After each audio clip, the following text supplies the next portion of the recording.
بسم اللہ الرحمن الرحیم۔ میرے لاہور کے بھائیوں اور بہنوں، میں آپ کو اور پی ڈی ایم کی محترم قیادت کو اور تمام جماعتوں کے کارکنوں کو الحمدللہ اس عظیم الشان جلسے پر مبارکباد پیش کرتا ہوں۔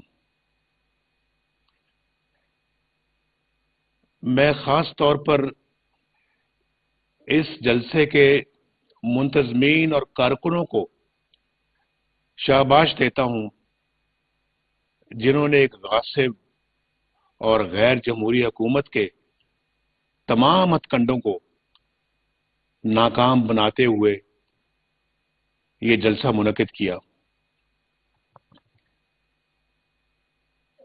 بھائیوں اور بہنوں، میں نے اس طرح کی آمریت اور اس قسم کے جبر کی مثال کم ہی دیکھی ہے کہ ایک پرامن جلسے کو کرسیاں، لاؤڈ سپیکر اور لائٹس دینے پر بھی مقدمے بنائے جا رہے ہیں۔ ان لوگوں کو خبر نہیں کہ جب عوامی طاقت کا سیلاب آتا ہے تو اس طرح کے ہتھ کنڈے، اس طرح کی بزدلانہ رکاوٹیں تنکوں کی طرح بہہ جاتی ہیں۔ لاہور کے میرے غیور بھائیوں،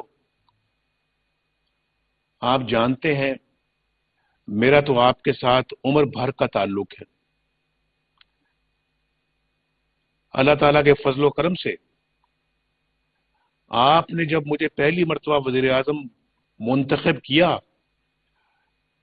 تو پاکستان معاشی طور پر اس خطے کا سب سے مضبوط ترین ملک بن کر ابھرا۔ ہماری شرح ترقی 8% جا پہنچی، جو آج 0 سے بھی نیچے ہے۔ اور اللہ کے فضل و کرم سے آپ جانتے ہیں کہ خوشحالی اور روزگار کے بے شمار مواقع پیدا کیے گئے، اللہ نے کیے اور آپ کی دعاؤں سے ہوئے۔ آپ کو لاہور، اسلام آباد اور پشاور تک کا موٹر وے بنا کر تحفے میں دیا، اور آپ نے جب مجھے دوسری مرتبہ وزیر اعظم منتخب کیا الحمدللہ، تو پھر میں نے پاکستان کی سالمیت اور بقا پر کوئی سمجھوتا نہیں کیا۔ آپ گواہ ہیں اس بات کے۔ الحمدللہ میں نے آپ کا مان رکھا، اور اللہ تعالیٰ کے فضل و کرم سے پاکستان دنیا کی 7ویں بڑی ایٹمی قوت بن گیا۔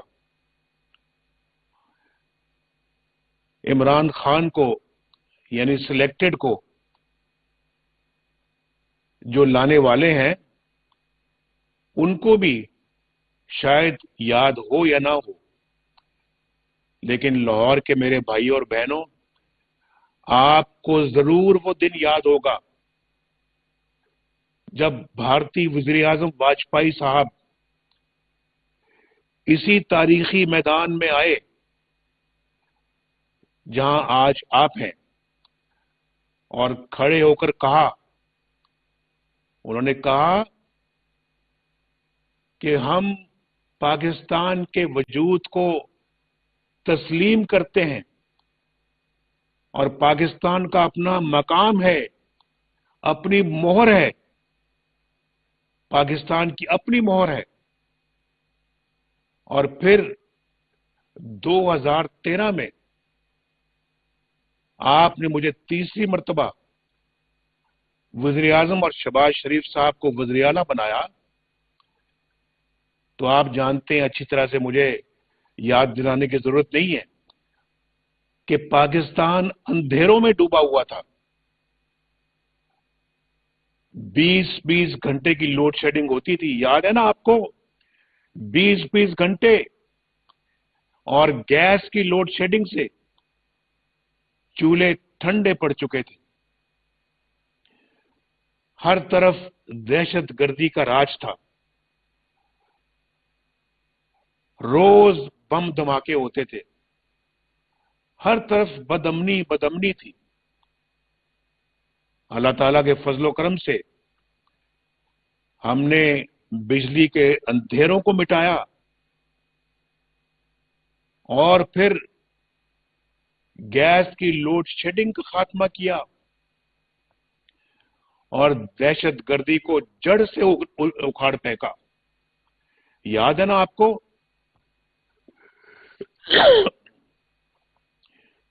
پاکستان کے دفاع کو اللہ کے فضل و کرم سے مضبوط کیا. آج یہاں سے کچھ ہی فاصلے پر آپ جانتے ہیں یہاں سے تھوڑی دور کے فاصلے پر اورنج ٹرین چل رہی ہے.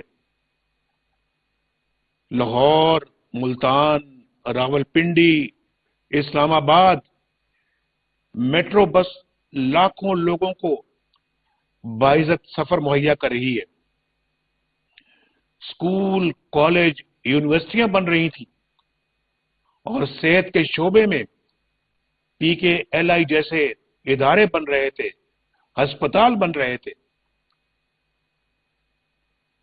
میں ان منصوبوں کی تکمیل پر جیل میں قید اپنے بھائی شہباز شریف کو شاباش دیتا ہوں. دل کی گہرائیوں سے شاباش دیتا ہوں کہ اس نے ذاتی طور پر اپنی نگرانی میں یہ سارے کام مکمل کیے.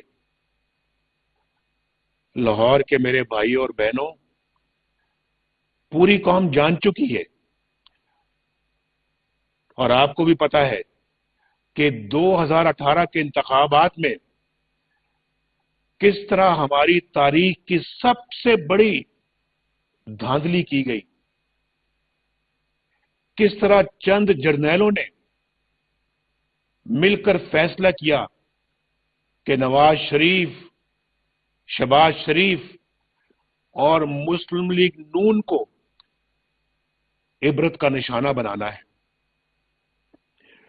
کس طرح انہوں نے طے کیا کہ ایک ایسی کٹ پتلی کو لے کر آنا ہے جو آنکھیں بند کر کے ان کے اشاروں پر ناچتی رہے. اور آج وہی کچھ ہو رہا ہے آپ کے سامنے. انہوں نے ووٹ اس طرح چوری کر کے ایک نالائق، نااہل اور نادان کلنڈروں کا ایک سرکس لگایا اور پھر دیکھتے ہی دیکھتے ترقی کی راہ پر آگے بڑھتے ہوئے پاکستان کو غربت، مہنگائی، بے روزگاری، بدامنی اور معاشی تباہی کی گہری کھائی میں دھکیل دیا، دھکا دے دیا. آپ کو یاد ہوگا ہمارے دور میں آٹا 35 روپے کلو تھا. 35 روپے. مجھے بتاؤ کہ آج آپ کو آٹا کتنے روپے کا کلو ملتا ہے؟ نواز شریف کے دور میں چینی 55 روپے کلو تھی. میرے لاہور کے بھائیوں اور بہنوں، ذرا بتاؤ آج چینی کس بھاؤ ملتی ہے؟ اور جو اضافی پیسے آپ ادا کر رہے ہیں بھائی، اس کا فائدہ کسان کو نہیں پہنچ رہا. اس کا فائدہ کسی کو نہیں پہنچ رہا، عوام کو نہیں پہنچ رہا، بلکہ یہ پیسے عمران خان کے حواریوں اور ATM مشینوں کی جیبوں میں جا رہے ہیں. یہ آپ کو پتا ہونا چاہیے اور میں آپ سے غلط بات کبھی نہیں کرتا. نواز شریف کے دور میں آپ کو یاد ہے نا، ڈالر 104 روپے پر تھا اور کہاں پہنچ گیا؟ آج کہاں پہنچ گیا ہے؟ پاکستان کے عوام اپنے ساتھ ہونے والے ظلم کا حساب کس سے لیں؟ کس سے پوچھیں کہ گھی، دالوں، سبزیوں اور ضروریات زندگی کی قیمتیں 200 گنا کیوں بڑھ گئی ہیں؟ کس سے پوچھیں کہ دواؤں کی قیمتیں ان کی پہنچ سے کیوں باہر ہو گئی ہیں؟ کس سے پوچھیں کہ دیکھتے ہی دیکھتے ہماری آدھی آبادی غربت کی لکیر سے نیچے کیوں چلی گئی ہے؟ کس سے پوچھیں کہ لوگ فاقوں پر کیوں مجبور ہو گئے ہیں؟ کس سے پوچھیں کہ رکشہ ڈرائیور کیوں اپنے معصوم بچوں کو نہر میں پھینکنے پر مجبور ہو گیا؟ کس سے پوچھیں کہ 1 کروڑ نوکریاں دینے والے نے لاکھوں لوگوں کا روزگار کیوں چھین لیا؟ آج تو پاکستان سے باہر بھی ہمارے پاکستانی بے روزگار ہو رہے ہیں، اور آپ جانتے ہیں مجھ سے بہتر اس بات کو۔ کس سے پوچھیں کہ 50 لاکھ گھر بنانے کا وعدہ کدھر چلا گیا؟ کس سے پوچھیں کہ بجلی اور گیس ملے نہ ملے 3 4 گنا بل کیوں آ رہے ہیں؟ کس سے پوچھیں کہ 27 ارب میں میٹرو بس بنانے والا شہباز شریف تو جیل میں ہے، لیکن پشاور BRT جس میں قوم کے 110 ارب ڈبونے والے آج کیوں دندناتے پھرتے ہیں؟ کس سے پوچھیں کہ عاصم سلیم باجوہ نے امریکہ میں اربوں کی سلطنت کہاں سے بنائی؟ کس سے پوچھیں کہ علیمہ خان نے بیرون ملک اربوں روپے کی جائیداد کیسے بنائی؟ کس سے پوچھیں کہ زمان پارک کی نئی تعمیرات اور بنی گالا کا محل کیسے بنا؟ کس سے پوچھیں کہ عمران خان کا فارن فنڈنگ کیس کئی برس سے لاپتہ کیوں ہے؟ یہ عمران خان کہتا ہے NRO نہیں دوں گا۔ تم سے NRO مانگتا کون ہے؟ تم اور علیمہ خان تو خود ثاقب نثار کے NRO پر جی رہے ہو، تم کسی کو NRO کیا دو گے؟ بھائی کس سے پوچھیں کہ آکسیجن ملے؟ آکسیجن پشاور میں نہیں ملی اور 7 افراد کیوں حکومتی نااہلی کے بھینٹ چڑھا دیے گئے؟ آپ کو پتہ ہے نا کہ پشاور میں آکسیجن نہیں ملنے کی وجہ سے 7 لوگ اللہ کو پیارے ہو گئے۔ کس سے پوچھیں؟ کون جواب دے گا؟ اور کس سے پوچھیں کہ سکوت کشمیر جیسے سانحے پر یہ جعلی حکمران کیوں خاموش بیٹھے؟ کس سے پوچھیں کہ ہمارے قریب ترین دوست سعودی عرب اور چین بھی ہم سے کیوں دور ہو گئے؟ کس سے پوچھیں کہ پاکستان، ہنستا بستا پاکستان دنیا میں آج کیوں تنہا ہو گیا ہے؟ کہتے ہیں نام نہ لو، نام نہ لیں تو بتائیں پھر کون ذمہ دار ہے؟ کون ذمہ دار ہے؟ کیا ملک کی اس تباہی و بربادی کا ذمہ دار صرف عمران خان ہے، یا وہ جو آپ کا ووٹ چوری کر کے اسے اقتدار میں لائے ہیں اور سازش کر کے ہمارے سروں پر مسلط کر دیا. ہم اتنے بیوقوف نہیں ہیں بھائی کہ ہم نہ جانیں، ہم نہ سمجھیں کہ کون اصلی ذمہ دار ہے. پھر کہتے ہو نام نہ لوں. واہ، ملک کو برباد کر دیا، آپ کو برباد کر دیا، 22 کروڑ عوام کو برباد کر دیا، معیشت کو برباد کر دیا، اور کہتے ہو نام نہ لوں. آئین شکنی آپ کریں تو کیا نام میں وابدہ والوں کا لوں؟ ذرا بتاؤ مجھے، لاہور کے عوام بھائیوں، آپ بتاؤ. پرائم منسٹر ہاؤس کی دیواریں پھلانگ کر وزیر اعظم کو آپ گرفتار کریں تو کیا شکایت میں محکمہ زراعت کے خلاف درج کراؤں؟ جواب دو مجھے، لاہور والوں آپ ہی جواب دو. ججوں کو بلیک میل کر کے مرضی کے فیصلے آپ لکھوائیں تو کیا شکایت محکمہ اوقاف کے خلاف لگاؤں؟ جسٹس صدیقی سے ہائی کورٹ کے جج تھے اور چیف جسٹس بننے والے تھے. ان سے ملاقات کر کے نواز شریف اور مریم نواز کو سزا دلوانے کی فرمائش آپ کریں تو کیا شکایت میں محکمہ جنگلات کے خلاف لگاؤں؟ الیکشن چوری آپ کریں، آر ٹی ایس آپ بند کروائیں تو شکایت میں محکمہ صحت کے خلاف کروں؟ آپ بتائیں کہ ان سنگین جرائم کی شکایت پھر میں کس سے کروں؟ لاہور والوں، میرا جرم صرف یہ ہے کہ میں سچ بولتا ہوں اور سچ بول رہا ہوں.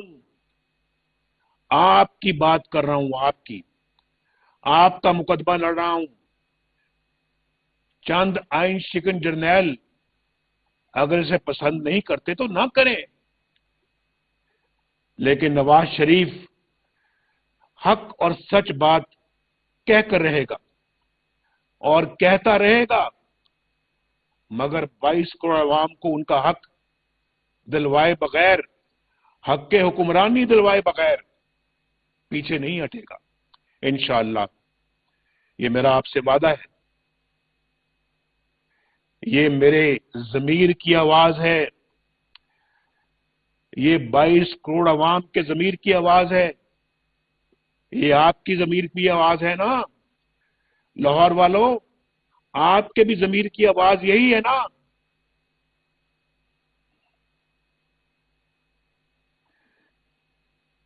نواز شریف کیا کہتا ہے بھائی؟